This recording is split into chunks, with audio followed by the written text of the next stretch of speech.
আসন সমঝোতার ঘোষণা দেয়া নিয়ে সংবাদ সম্মেলন ডেকেও স্থগিত করেছে 11 দলীয় জোট।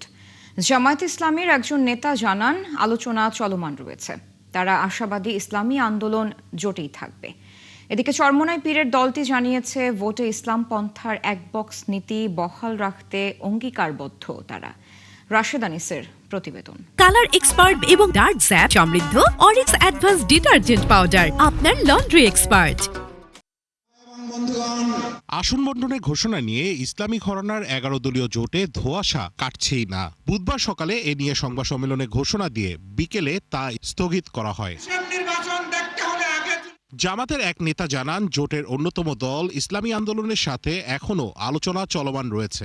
আলোচনা তো আপনার সময় আরো আছে, বাকি আমরা আলোচনার মধ্যে আছি। আলোচনা ম্যাক্সিমাম শেষ হয়ে গেছে, টুকটাক কিছু বাকি আছে। মিনিমামের একটা ডেট দেবো, সেটাই তো পরিস্থিতি। কথা হলো প্রেস ব্রিফিংটা স্থগিত দিচ্ছে, একটা রিশিডিউল হবে, এটাই।